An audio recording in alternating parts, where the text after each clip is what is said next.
everybody, hope you're having an awesome day regardless of whatever is happening in your life. I know that at the end of the day you will have victory.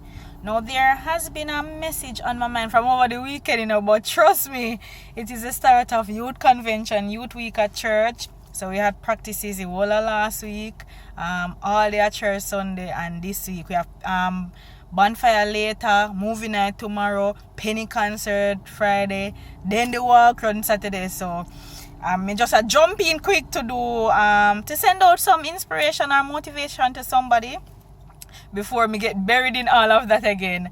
And what has been on my mind is the word persecution, and I can cite just two. You have many other areas in the Bible where you see it was persecution that started something, and it is not persecution in a bad way. So the first example I want to give is when Pharaoh, when he realized that the Israelites were getting, it was too many of them, he felt threatened. So he say him say no, there's something there to say to kill all the boys. And then we see where that is how more, and it is interesting. You see, sometimes we think of the enemy cause things in our lives, but sometimes I believe say it is just the will and purpose of God for things to happen the way they do. Now Moses was one of the babies to be killed when Pharaoh gave out that warning that they were to kill all of the Hebrew boys. Now the mother decided that she didn't kill her baby, so she put him in the basket in a river, and him end up go down, and he ended up right where Pharaoh's daughter and some other persons were in the river close by, and they were the one who rescued Moses. Now interestingly, that Pharaoh wanted to kill them, and Moses grew up right on their nose, and because of that warning to kill them, Moses got the best education possible right under Pharaoh's nose, and he grew in wisdom and speech. You understand? So while Pharaoh meant something bad for them, Moses, because God wanted to use Moses was the one who come out victorious, got everything possible. Because if it is that Pharaoh never give out that warning, he would have grew up in with his mother and family, and probably they did not have anything. They probably couldn't school him as how he was schooled in Egypt. So it is important that when we go through persecution, and an example is you probably are fired or get laid off from your job and you think at the end of the world. But that is how me see a lot of people start businesses, when them get pushed off of the cliff, because a lot of us dep on the cliff I want jump and afraid to jump because we don't have the faith.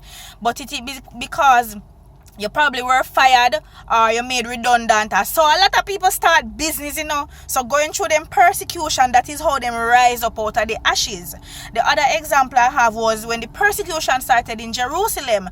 Now it was because of that persecution why even us now in Jamaica can hear the message of God and hear the gospel. So can you imagine if everybody did just contented and laid back and just relaxed and comfortable? Christianity would not been so widespread at the time, and that is how the whole Christianity, that is where the church started. That is how the Christian church started, because of persecution. And in those two examples where you had persecution, people just multiply. The Israelites them just multiply when Pharaoh gave out the warning. When they started to persecute the Christians, that is how people just multiply. You have people gone. I remember Philip example went to talk to this man on the Gaza Strip to care about the message at Ethiopia. You have people is like because of the persecution, you just have. I don't know. People just they left, right, and center all over the globe. I say, interestingly, a lot of time we are going through stuff in our life and we think it's the end of the journey and it is the end of the road. But if we can just see that as something to propel us forward to get victory in the end, me I tell you, say, you cannot be contained if that should happen. So whenever you are going through something in your life, just don't see it as the end of the journey. You understand? Use that same obstacle. Use that same thing that was to kill you. Use that same thing where if it stress you out. Use that same thing that was to wipe you out and just fling you down. Use that same thing to jump from. Because if you faint not, you will definitely have victory at the end. And the song that came to mind when I was thinking about this persecution thing, So let the storms rage high, the dark cloud rise, they won't worry me, for I am sheltered safe within the arms of God. He walks with me, so nothing on earth can harm me. For I'm sheltered in the arms of God. So just remember that, man. Me know life hard, me have it rough too, but just praise your way through the storm and know that your persecution is coming because you are victorious already. You understand? So just ride it through, hold it out, and just go through. No, so when the storm come and the dark clouds come, they won't worry you because you are sheltered, safe in the arms of God.